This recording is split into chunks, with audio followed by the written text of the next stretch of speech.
कृपा करें। माननीय Shri Thank you, Speaker Sir, for allowing me to speak on the President's address.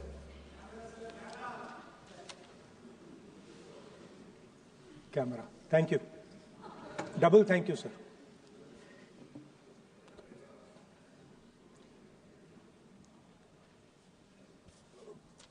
I heard the President's address. I sat there with Kharge ji and I listened to it.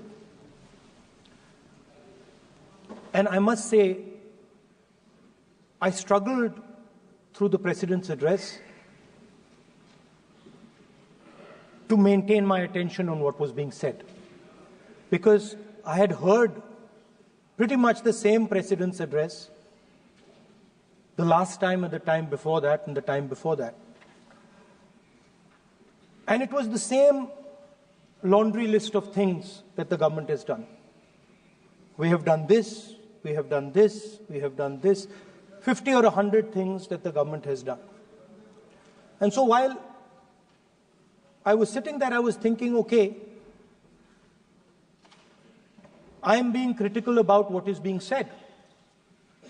And I am saying that this is not the type of President's address that should be delivered.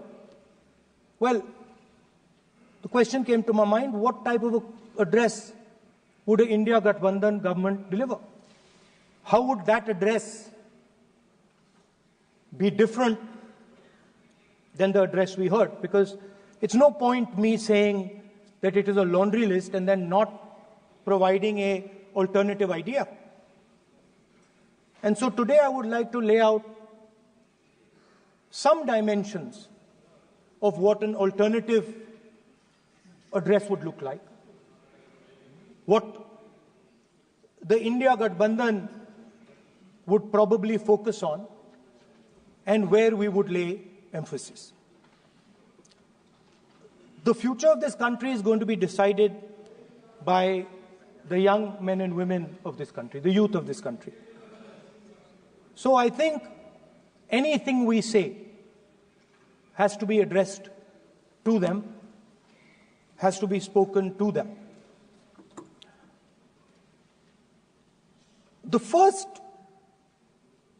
thing in front of us, and this is something I'm sure the Prime Minister would accept, and pretty much everybody in this room will accept, is that even though we have grown fast, we are growing slightly slower now, but we are still growing. A universal problem that we have faced is that we have not been able to tackle the problem of unemployment. No, neither the UPA government nor today's NDA government has given a clear-cut answer to the youth of India about employment. I don't think anybody in this room will disagree with me. I'll give a little statistic for the Prime Minister. The Prime Minister, something I would agree with directionally.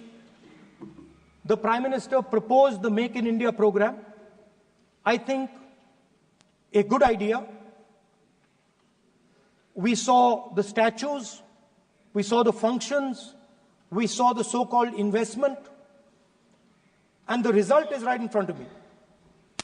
Manufacturing fell from 15.3% of GDP in 2014 to 12.6% of GDP today.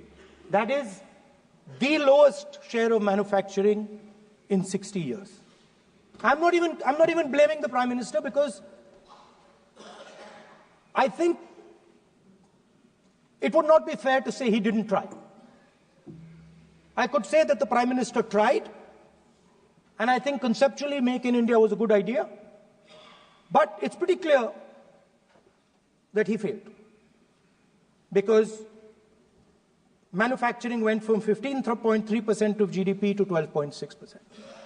So the first question that any alternative vision would answer to the youngsters of our country is, okay, what and how are we going to solve this problem of employment?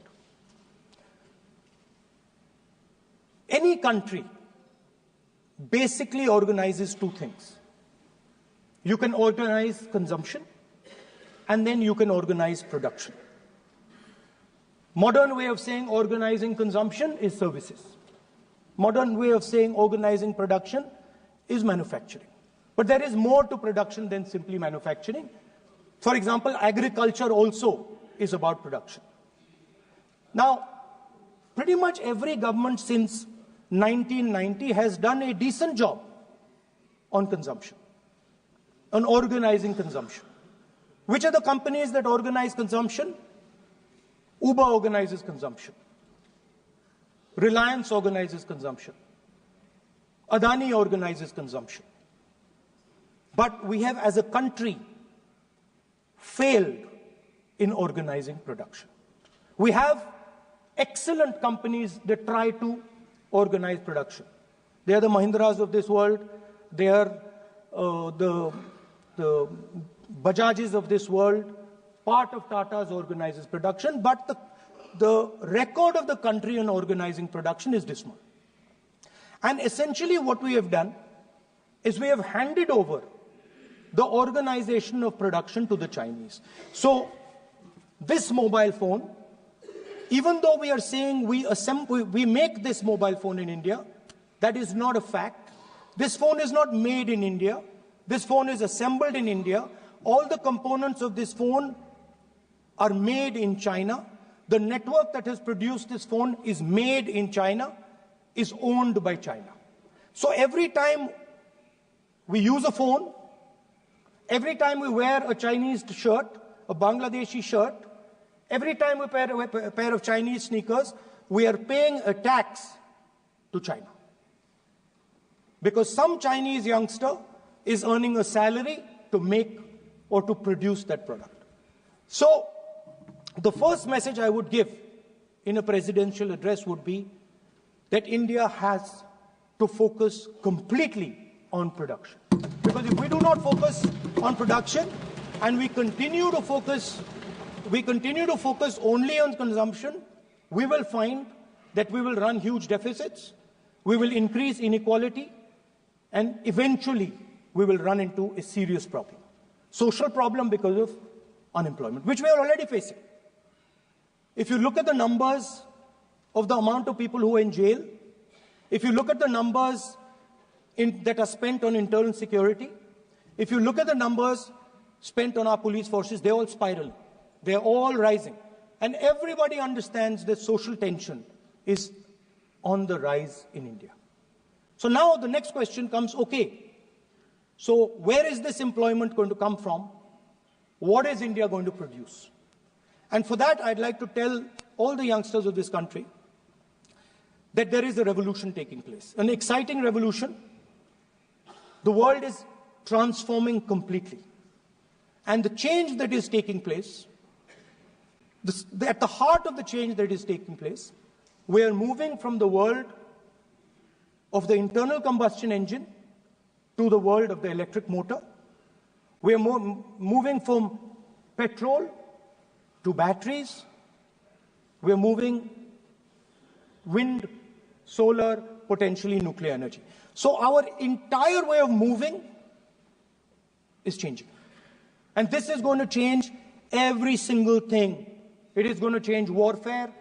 It is going to change medical treatment. It is going to change education. It is going to change how we eat. It is going to change every single thing.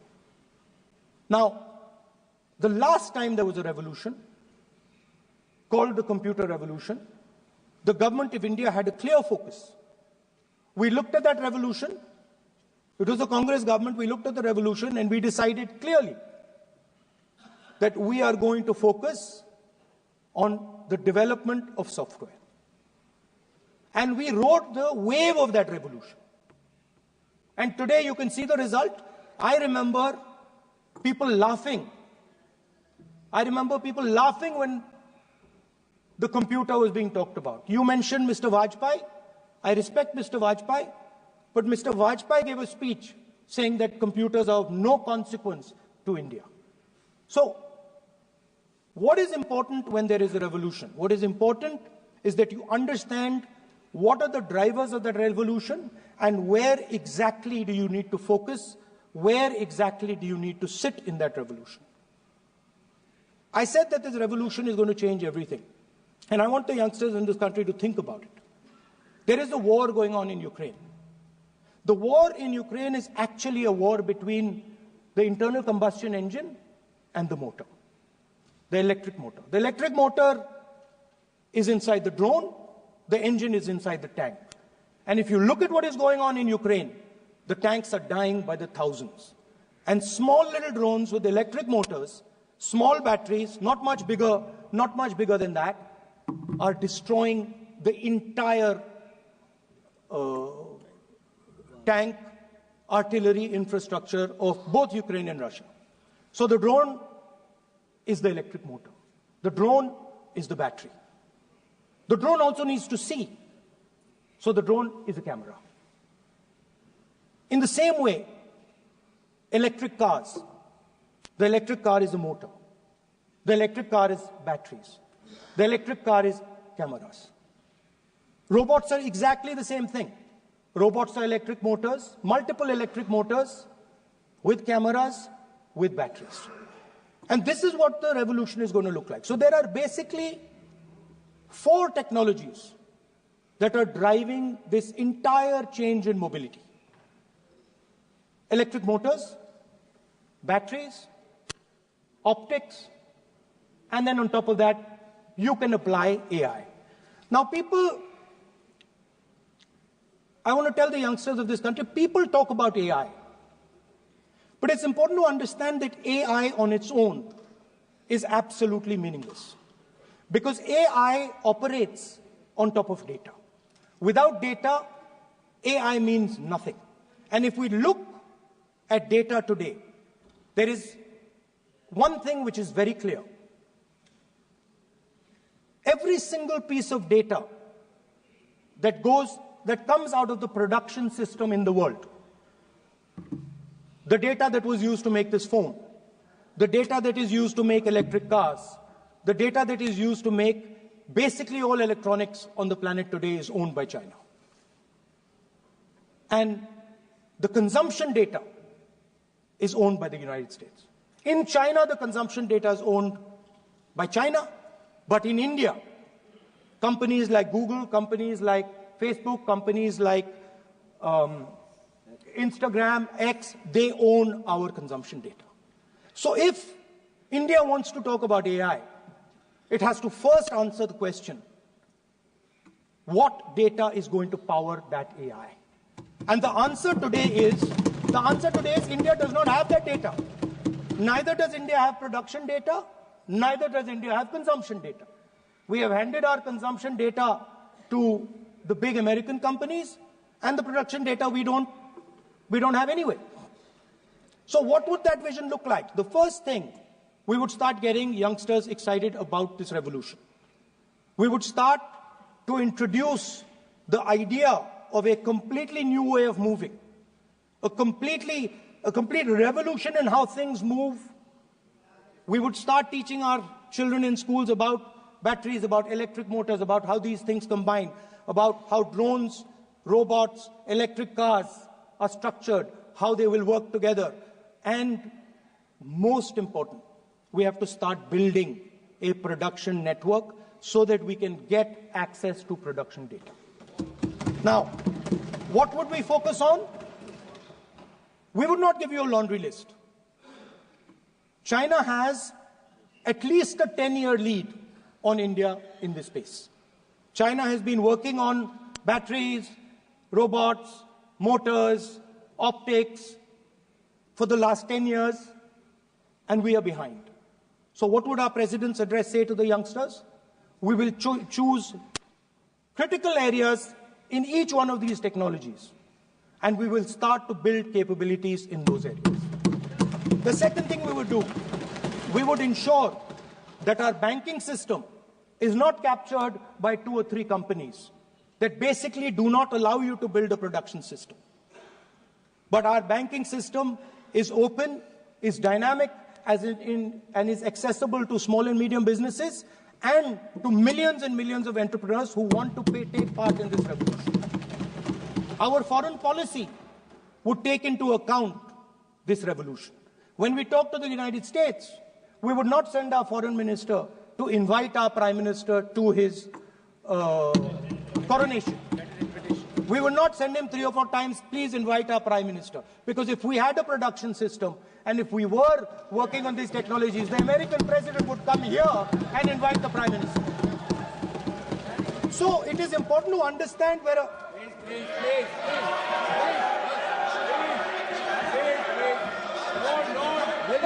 Foreign policy.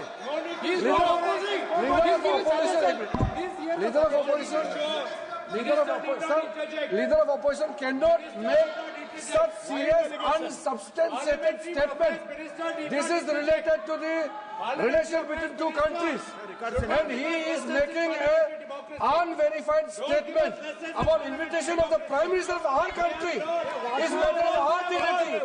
How can you make such kind of statement? He is leader of opposition, sir. He should be responsible in making such statement. Sir, LOP is giving us very positive suggestions. Why they are worried, sir? For the country, he is giving... Leader of opposition has the information from any official source. He must inform the House. If leader of opposition has the information, please inform the House. Okay. Who has told you that foreign ministers visited for the purpose which you have mentioned? You must specify it. So, I'm sorry that disturbed you, that question. I apologize for disturbing your peace of mind. It's okay. I've apologized. I've apologized for disturbing your peace of mind. I'm sorry. Apologize for lying to the House. ऐसा नहीं होता है. तो serious होना चाहिए leader of opposition को. कम से कम देश के मामले में तो एक हो. देश के मामले में तो एक वॉइस से बोलना चाहिए. ये गलत बात है. ये ठीक नहीं है. लीडर ऑफ अपोजिशन को इस तरह का बयानबाजी नहीं करना चाहिए. So we would start front of this revolution. We cannot afford that the Chinese are at the forefront of this revolution. Number 1. Number 2, we would ensure that the absolute best experts on these technologies would talk to our students, would talk to our youngsters, and guide them on what a future, on what these future technologies are going to do. We would make them partners in this revolution. Now, we talk about defense. And today, we have the Chinese. And the Prime Minister has denied it. And the army has contradicted the Prime Minister. It's true. The Prime Minister has denied it.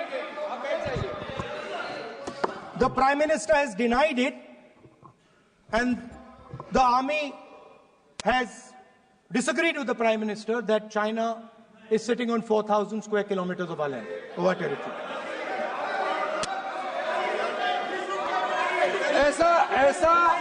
ऐसा इस सदन में अब मन चाहे बात नहीं बोल सकते हैं.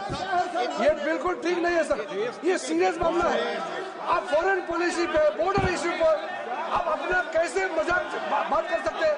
अपना मन कहानी आप बना के बोल रहे हैं. ये तो बहुत सीरियस मामला है. विदेशी प्रतिपक्ष के नेता जो आप विषय बोल रहे हैं, उसके तथ्यों को let me speak.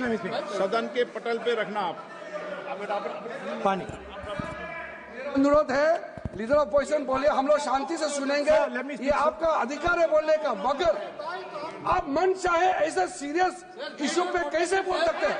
ये सीरियस मामला है। आप सदन में बोल रहे हैं, डिप्लोमेसी से बोलते हो, फॉरेन मिनिस्टर का बात बोल देते हो, सीमा का बात ऑफिशियल वर्जन से अलग बात करते हैं। ऐसा मत बोलिए, ये देश के लिए ठीक नहीं है। आपको सीरियस होना पड़ेगा लीडर ऑफ ऑपोजिशन। ये गंभीर मामले को आप ऐसा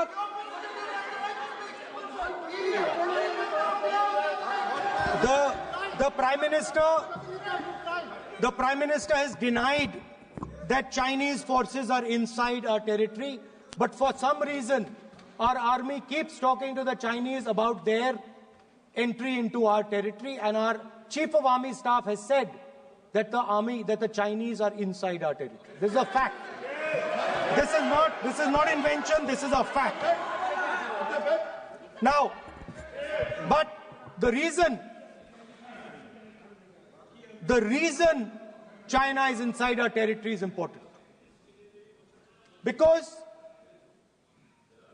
people think that wars are fought between armies and their weapons. But the fact of the matter is that wars are fought by industrial systems. The fact of the matter is that China has an industrial system that is far stronger, far bigger than our industrial system. And that is why they have the guts to come inside this country. The reason China is sitting inside this country is because Make in India has failed. The reason China is sitting inside this country is because India is refusing to produce. And I am worried that India is going to give up this revolution to the Chinese once again. The reason I made this reference is because everything is connected. If and when we fight a war with China, we will be fighting with Chinese electric motors, Chinese batteries, Chinese optics, and we will be buying Chinese motors, Chinese optics, Chinese batteries.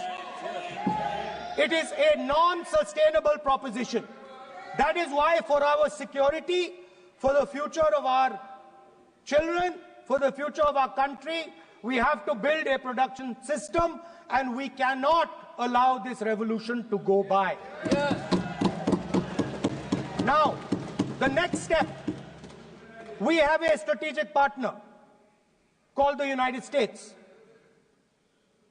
The partnership should focus on how India and the United States can work together to take advantage of this revolution. That is what the conversation should be on. Please understand that India is as important as the United States for the simple reason that they cannot build an industrial system without us. They cannot build a production system without us. No matter what they say, the Americans simply cannot do what India can do because their cost structure is much, much, much more expensive than ours. We can build things that the Americans would never imagine. India can do that. So that would be the first part of a president's address. We would talk to the youngsters in India and say to them, we want you to be partners in this revolution. We want to change the Indian banking system so you can have access to it. And we believe in you, we trust in you, and we believe you can take on the Chinese. That's the first part. The second part would be about participation. We have done a caste census in Telangana, and what we have found is shocking. Almost 90% of Telangana is either Dalit, Adivasi, backward, or minority. Almost 90%. And I am convinced that that is the story across the country. I am absolutely convinced that the OBC population of this country is not one less than 50%, possibly 55%. 16% are Dalits, 9% are Adivasis, 15% are minorities. Last budget, there was a photograph. You remember the photograph? Of course. वो मक्खन बांटने वाली, हलवा बांटने वाली photo. मैं हैरान हो गया कि इस बार फोटो ही हटा दी. हलवा खिलाया मगर दिखाया नहीं किसको खिला रहे. तो at the center of any new development paradigm for this country, which runs parallel with the production paradigm I spoke of, which works together with the production paradigm I spoke of, is the participation of lower castes, OBCs, Dalits, Adivasis in the wealth of this country. If we look at the largest corporates in this country, they're all owned. None of them are owned by OBCs. None of them are owned by Dalits. None of them are owned by tribals. If we look at the biggest media companies that support the Prime Minister, every day we see the Prime Minister's pleasant face, smiling face on these media. None of them are owned by OBCs. None of them are owned by Dalits. None of them are owned by Adivasis. This is the fact. So central to any new development paradigm is the architecture of a new paradigm. And that architecture of the new paradigm can only be built once the caste census is placed on this list. Because once the caste census is placed on the table, we will know exactly how much of this country's wealth, how much of this country's power, how many of this country's institutions are owned by 90% of this country. There are OBC MPs in the BJP. There are OBC MPs in the BJP. There are Dalit MPs in the BJP. There are Adivasi MPs in the BJP. Remember, you are OBCs, you have 50% of the population, and you have absolutely no power. I know that you're sitting there and you cannot even open your mouth. That is the truth of the country. प्रधानमंत्री का चेहरा आपको दिखाई नहीं देता है. जाति जनगणना, प्रधानमंत्री का चेहरा आपको दिखाई नहीं देता है. आर्किटेक्चर, अंधे हो गए participation, revolution in this country that we're going to bring. ये अंधेरा हो गया है. पार्लियामेंट में है. ये कुछ दिखता नहीं है. सोनिया गांधी, प्रियंका, ये लीडर अपोजिशन को कुछ दिखाई नहीं देता है. ओबीसी बात करते हैं.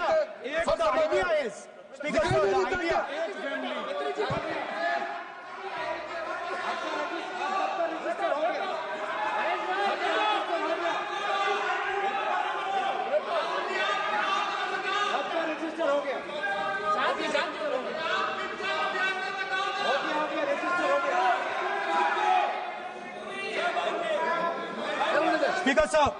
Speaker sir, so the idea is, on one side, allow India and the Indian youngsters to participate in the coming mobility revolution.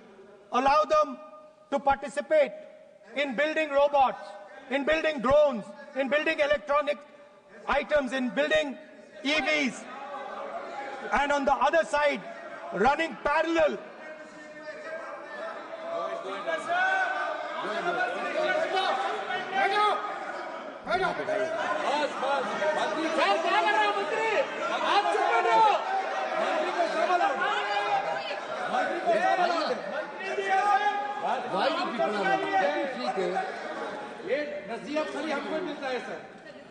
मैंने उनको ही मना The country, Speaker sir. ऐसा नहीं है. So, आप भी बहुत डिस्टर्बेंस करते हैं. Okay, Speaker sir.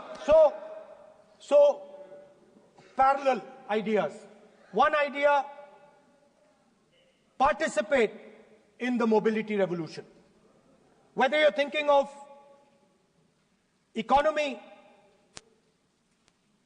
weapons, production, healthcare, India should participate in this revolution. India should become the master of the electric motor, master of the battery, master of optics, and master of AI applied on top of that production system. Now imagine the power of AI when we apply it to the caste census. You imagine what we will do with AI and what we will do with the social revolution in this country when we start to apply AI on the data that we get from the caste census. So we are going to run a parallel track. On one side, participation, revolutionizing the participation of Dalits, OBCs, Adivasis in the ruling of this country, in the institutions of this country, in distribution of wealth of this country. And on the other side, parallel track, challenge the Chinese and participate in the revolution and defeat the Chinese in electric motors, batteries, solar panels, and wind. So that is the first two parts of any presidential election address that any India Gathbandhan leader would give you. The final, of course, we go back to the Constitution. This, our favorite, just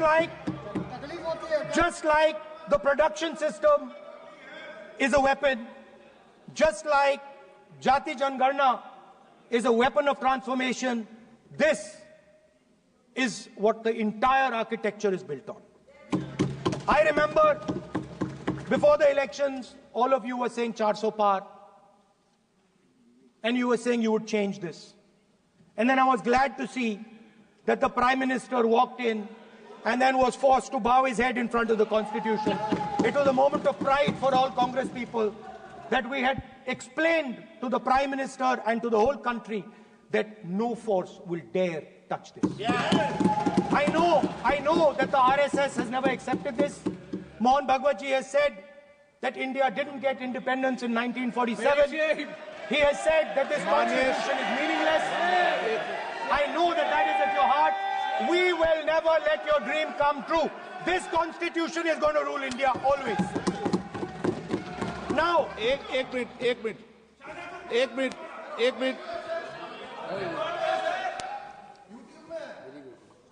आप प्रतिपक्ष के नेता हैं, मेरा आपसे आग्रह है कि जो विषय आप रखें वह तथ्यों पर आधार पर रखें, उचित होगा। मैंने आपको पहले भी कहा, और जो सदन के सदस्य नहीं हैं उनकी चर्चा न करें। बताता हूं सर, मोहन भागवत आप नियम प्रक्रियाओं की पालन करें, आपसे अपेक्षा। सर, मोहन भागवत जी ने स्टेटमेंट दिया। Mohan Bhagwat ji made a statement saying that India did not receive independence in 1947. It received independence when the Ram Mandir was inaugurated. We will place that on the table. Now, sir, I would like to mention one small thing, but very important thing. Speaker, sir, this constitution is supported by this constitution is supported by the vote of our people. Without the secure vote of the Indian people, this constitution means nothing. Now I want to bring to the notice of this House some data, some information about the Maharashtra election. Very simple stuff. Speaker, sir, between the Lok Sabha election, which the India Alliance won, and the Vidhan Sabha election, the voting population of Himachal Pradesh was added to the voting roll of Maharashtra.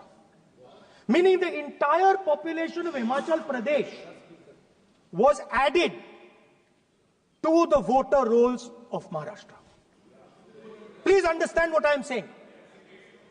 In Lok Sabha, the difference between Lok Sabha and Vidhan Sabha was the population of Himachal. The entire population.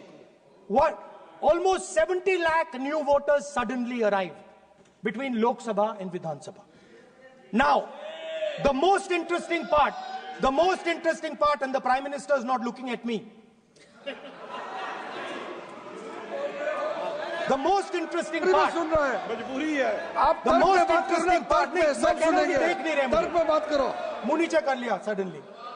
most interesting part is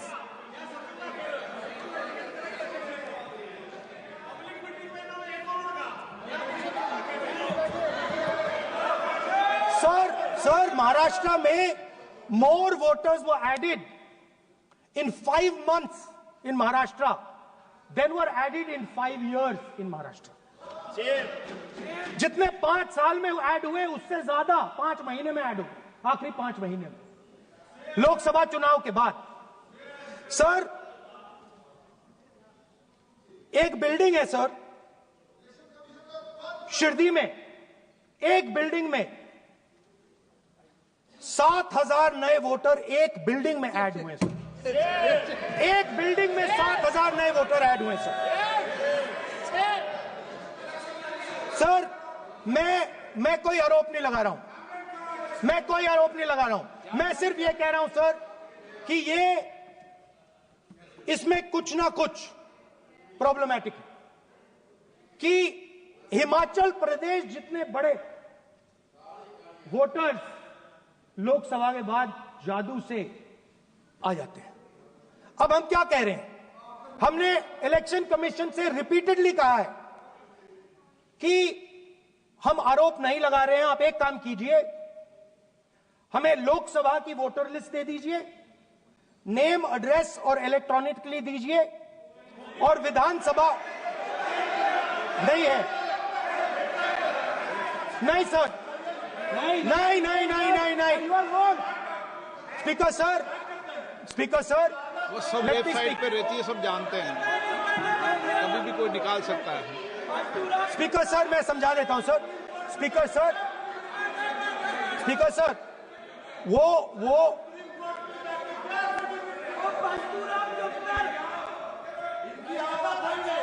speaker sir, we have asked, Speaker sir,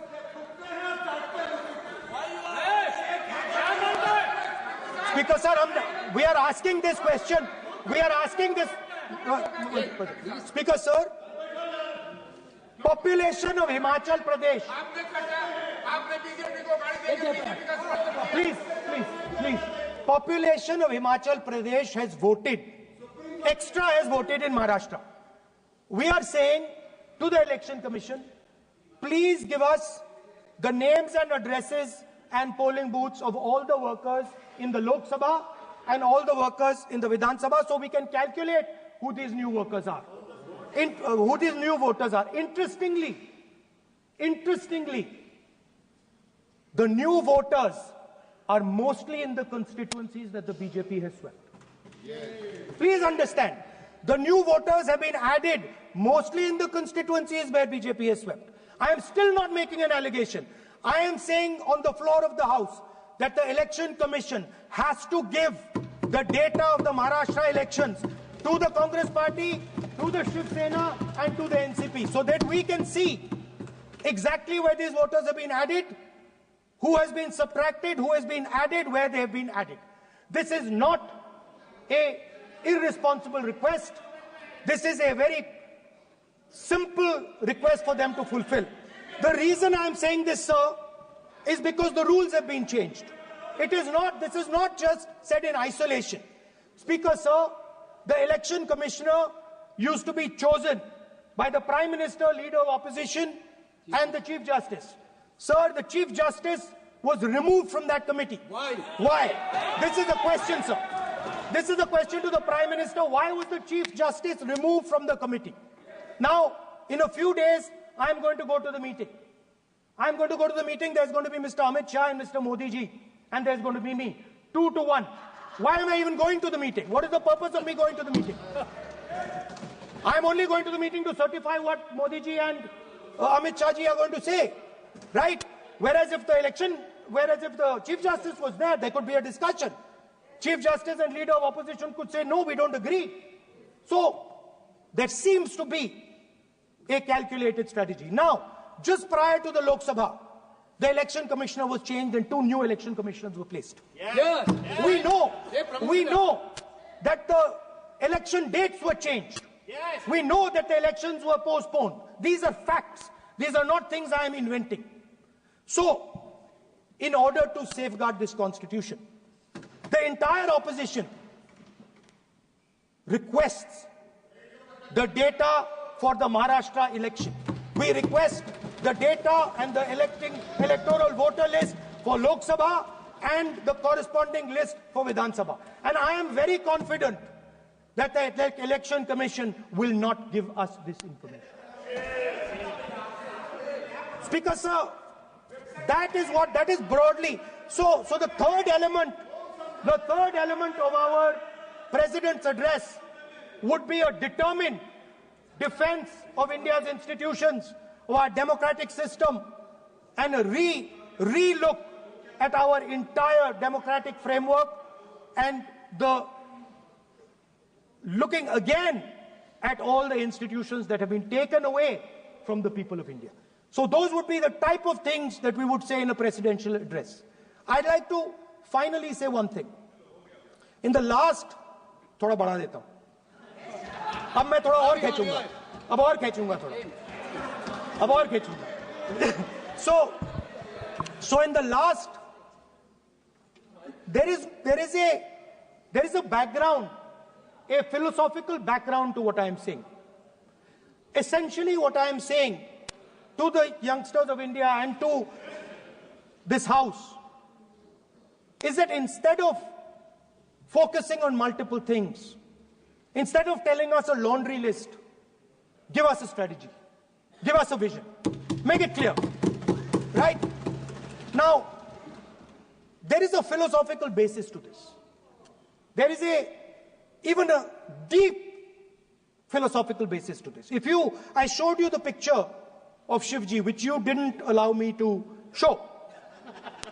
I showed that picture for a reason. What does that picture tell us? If you look at that picture carefully, it tells us focus carefully. Do not get distracted. Do not look here and there. Do the job at hand. So there is a philosophical basis to the speech I have given. I have not told the House and the country that we will do this, and this. This is the philosophy of Shivji. Say what you have to say, but be clear that you're going to do that one thing and don't do 50, 60, 70 different things. So there is a link between our philosophical tradition, our religious tradition, and what I'm saying. And that is what India needs to do. India needs to connect the past, the values of the past. You talk about Sardar Patel ji, but you destroy Sardar Patel ji's values every day. You talk about Ambedkar ji, you destroy his values every day. You talk about Nehru ji. No, you don't talk about Nehru ji. Right? You bow in front of Buddha. You destroy what he says. So the point is, you have to be truthful to what you are, right? And it is important that when you are giving a way forward to the nation, there is clarity of purpose. There is no hatred, there is no violence, there is no anger, because these things are destroying our country. So my speech has not been angry, has not been nasty. My speech has been very polite, very kind, and I thank the Prime Minister for coming and listening to it. माननीय श्री नरेश चंद पटेल,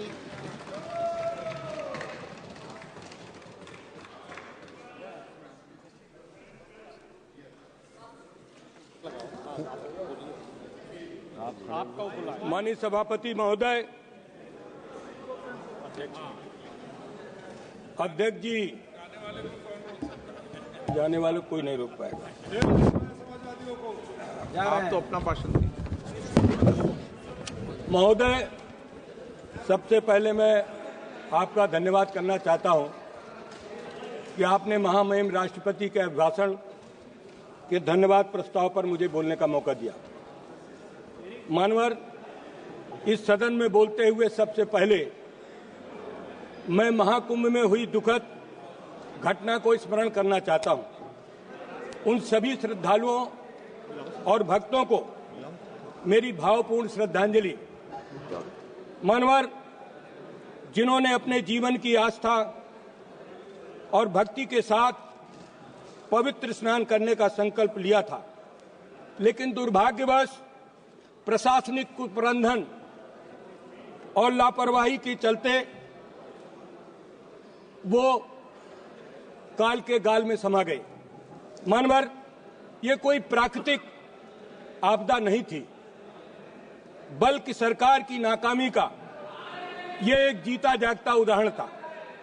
महाकुंभ, जिसे दुनिया का सबसे बड़ा आध्यात्मिक आयोजन माना जाता है, जो लाखों करोड़ों श्रद्धालुओं की आस्था और विश्वास का केंद्र है, ये केवल एक धार्मिक आयोजन नहीं था, बल्कि भारत की सांस्कृतिक और आध्यात्मिक धरोहर का प्रतीक है।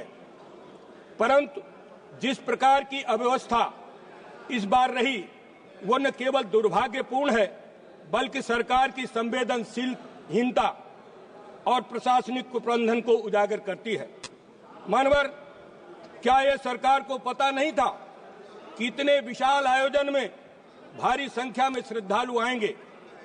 क्या योजनाएं केवल कागज में बनती हैं, जो जमीनी स्तर पर कुछ नहीं है? मानवर, इस महाकुंभ में बड़ी बड़ी बातें की गई कि हम इस तरीके का प्रबंधन कर रहे हैं, लेकिन आज तक सरकार ने महाकुंभ में मरने वालों की सूची जारी नहीं की। हमारे नेता माननीय अखिलेश यादव जी ने सदन में पहले दिन कहा था कि महाकुंभ पर चर्चा हो। ये दुनिया का बड़ा मेला, इस मेले में इतनी बड़ी अव्यवस्था, डबल इंजन की सरकार, और डबल इंजन की सरकार में जिस तरीके का जनता के साथ मजाक हुआ, ये घोर निंदनीय है।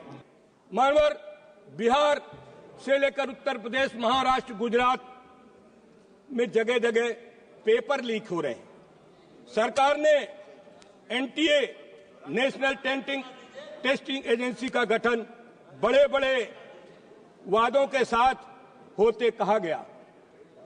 मानवर, ये संस्था निष्पक्षता, पारदर्शिता की नई मिसाल कायम करेगी, लेकिन आज ये हालत है कि परीक्षा प्रारंभ होने से पहले ही सोशल मीडिया में पेपर लीक हो जाते हैं। क्या यही सरकार की पारदर्शिता है? क्या यही डिजिटल इंडिया का सच है? नीट की परीक्षा, जो लाखों छात्रों के मेडिकल के करियर को भविष्य तय करती है, उसके बार बार पेपर लीक की घटनाएं होती हैं। मानवल, रेलवे भर्ती, एसएससी की परीक्षा, यूजीसी, नेट, कोई भी परीक्षा इस सरकार की अक्षमता से बच नहीं पाई है। एनटीए को स्थापित करने पर सरकार ने जो बड़े बड़े दावे किए थे, वो मानवर खोखले निकले। मानवर, महामहिम राष्ट्रपति के अभिभाषण में किसानों की फसलों के मूल्य के एमएसपी की गारंटी का कोई जिक्र नहीं है। लगातार देश के किसान, करोड़ों किसान इस बात की आशा लगाए बैठे हैं कि भारतीय जनता पार्टी ने चुनाव के समय जो कहा था कि हम एमएसपी की गारंटी देंगे, स्वामीनाथन आयोग की रिपोर्ट लागू करेंगे, हम किसानों को लाभकारी मूल्य देंगे, लेकिन आज हमारे देश का किसान दर दर की ठोकरें खा रहा है। आज पूरे देश के अंदर किसानों में जिस तरीके की निराशा है, वो लोकतंत्र के लिए बहुत ही शर्मनाक घटना है। मानवर, भारतीय जनता पार्टी के बड़े बड़े नेता जो इस देश को और प्रदेश को चलाते हैं, जब चुनाव में जाते हैं, चुनाव में कहते हैं हम किसानों को लाभकारी मूल्य देंगे, हम किसानों को मालो माल कर देंगे, लेकिन आज भारतीय जनता पार्टी ने आय दुगुना करने की बात भारतीय जनता पार्टी ने किया था। आज ये देश किसानों का देश, जिस देश के किसानों के साथ भारतीय जनता पार्टी जिस तरीके का दोहरा मापदंड अपनाए है, उससे हमारे लोकतंत्र को बहुत आघात पहुंचा है। मानवर, आज हम उत्तर प्रदेश के फतेहपुर जिले से लोकसभा के सदस्य चुनकर आए हैं। हमारे नेता अखिलेश यादव जी ने अपने जमाने में किसानों को खाद, बीज, कीटनाशक दवाओं का लगातार प्रबंध किया था, लेकिन आज उत्तर प्रदेश में अभी बुआई के समय खाद की जितनी बड़ी किल्लत हुई, डीएपी मिली नहीं, यूरिया ब्लैक में मिल रही है, किसानों को पानी नहीं मिला, लेकिन भारतीय जनता पार्टी ने इस पर कोई ध्यान नहीं दिया। डबल इंजन की सरकार डबल असत्य भाषण पर विश्वास करती है। आज भारतीय जनता पार्टी लगातार जिस तरीके का काम किसानों के साथ कर रही है, मानवर, हम किसान के बेटे हैं, हमारे यहाँ आज किसानों के साथ डबल दुख हो रहा है। मानोर हमारे जिले में, हमारे प्रदेश में छुट्टा जानवरों से किसानों की फसलें बर्बाद हो जाती है, लेकिन वो हमारे किसानों की फसलों को फसल बीमा के अंतर्गत उनको कोई लाभ नहीं मिलता है। मनवर इसका जिक्र इस हमारे जो महामहिम राष्ट्रपति का भाषण है इस पर इसका कोई भी जिक्र नहीं है। मनवर किसान बीमा की दुर्घटना की शुरुआत समाजवादी पार्टी के समय में हमारी पार्टी के संस्थापक स्वर्गीय मुलायम सिंह यादव जी ने किया था। पहले किसानों को कोई भी दुर्घटना का बीमा का लाभ नहीं मिलता था, लेकिन माननीय मुलायम सिंह यादव जी ने किसानों को बीमा दुर्घटना के नाम पर 1 लाख की राशि निर्धारित की थी, जिसे बढ़ाकर समाजवादी पार्टी के राष्ट्रीय अध्यक्ष माननीय श्री अखिलेश यादव जी ने 5 लाख रुपए कर दिया था। समय बीतता जा रहा है, महंगाई बढ़ती जा रही है, लेकिन किसान बीमा दुर्घटना पर आज वो 5 लाख की राशि लगातार वही बनी हुई है। हमारी मांग है कि किसान बीमा दुर्घटना की राशि को कम से कम 15 लाख रुपया करना चाहिए। मानवर भारतीय जनता पार्टी ने कहा था कि हम मुफ्त सिंचाई देंगे, किसानों को हम मुफ्त सिंचाई देंगे, लेकिन आज उत्तर प्रदेश में मुफ्त सिंचाई नहीं है।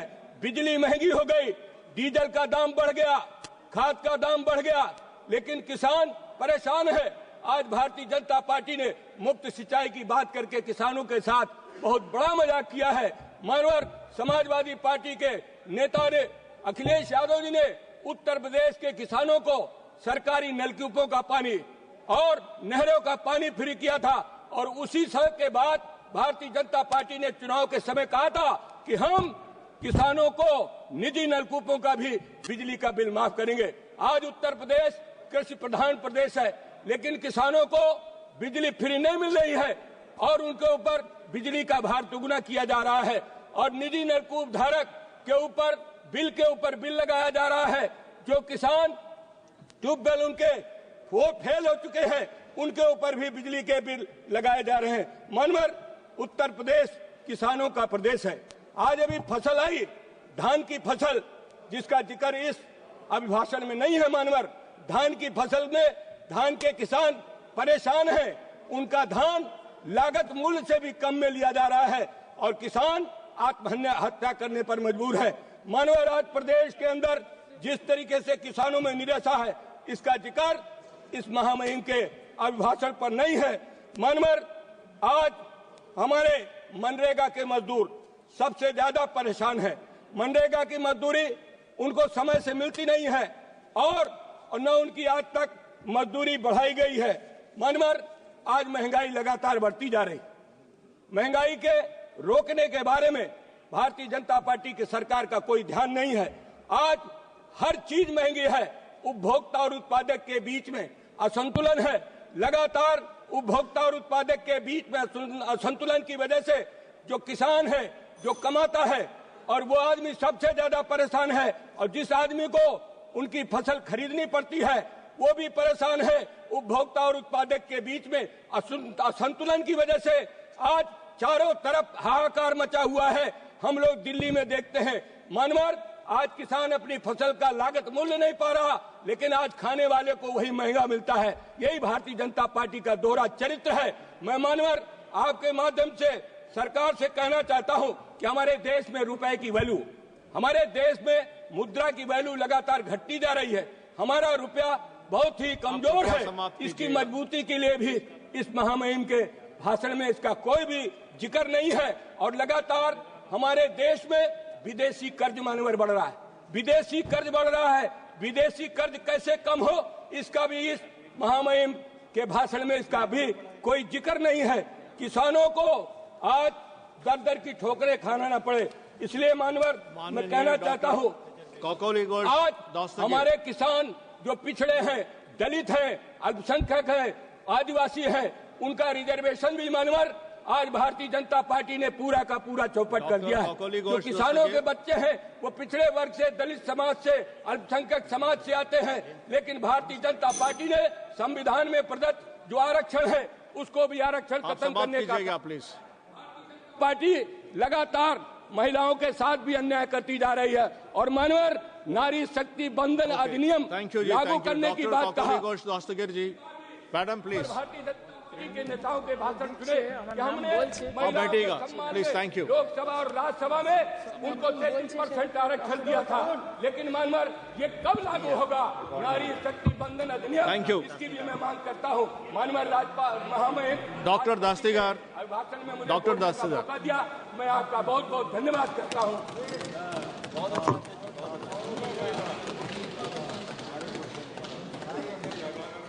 Thank you, Chairperson, sir. I stand here on behalf of All India Trinamool Congress and my leader, Srimati Mamata Banerjee, to take part in the motion of thanks of the speech addressed to both the houses by Mahamahim Rashtrapati Ji, Srimati Draupadi Murmu. I also express my greetings. Today is Vasant Panchami to all members here and to all the citizens. And I wish there was a holiday for us. Itminan se puja karte. Lekin wo nahi hua. I am a very religious person, a devout Hindu. But I believe and respect all religions. And that is why, like me, there were millions of Indians who were preparing for the Mahakumbh Mela that was supposed to take place after 144 years. Some of the poor people were saving money to go and take the Mahasnan on the Mauni Amavasya. Sad to say, Mahamahim Rashtrapati Ji in her message spent only 61 words to express her sorrow and has not condemned the death, has not given condolence message to the families of the dead. We are very sorry for it because she's totally neglected the dead people, and there is definitely a discrepancy between the number of dead bodies in the morgues as said by the doctors and the number of dead bodies or people missing that we see. The same thing had happened in the state in the COVID times. So this state, how much ever advertisement they did, but while preparedness is concerned, where disaster management is concerned, they have failed. They are giving zero because they should not be given this kind of responsibility where they play with the lives of the common man like this. Now, after we go on to her speech where she mentions about the middle class, you know, as per as the National Council of Applied Economic Research says, 30% of the total population of India belong to the middle class. And we had the budget on the next day in which a lot of promises were made. Who is the middle class? People who earn between 2 and 10 lakhs of rupees per year supposed to be the middle class. But what about the inflation? What about the food inflation? And what about the support to the farmers? What about waiving of the loans for the farmers? Nothing is mentioned in the speech of Mahamahim Rashtrapati Ji. I'm sorry to say the multinationals and the billionaires' loans have been waived off by the banks, but not that of the farmers. This is absolutely unwarranted in a country where we depend on the farmers for our food. The people, we live in the cities, we don't grow our food, the farmers do, they toil in and out, and they were sitting at the Singhu water. In the border they were tortured, but they were not given the waivers. I would also like to draw the attention of the Honorable Rashtrapati Ji's speech, where she talks about the teaching. She says that the colleges are being increased, the number of universities are being increased, but isn't it an irony that there are no teachers? The number of teachers are not being increased, and the amount is absolutely ridiculous. What is being taught in certain states, I don't want to name those states, because there also, as in the Mahakumbh, there is failure. In the same state, teaching is such a failure. The teachers don't know how to add 9 plus 13, where to talk about the students. Mahamahim Rashtrapati Ji, she talks about the medicines, where she says that some drugs have been made customs duty free. That is definitely welcome.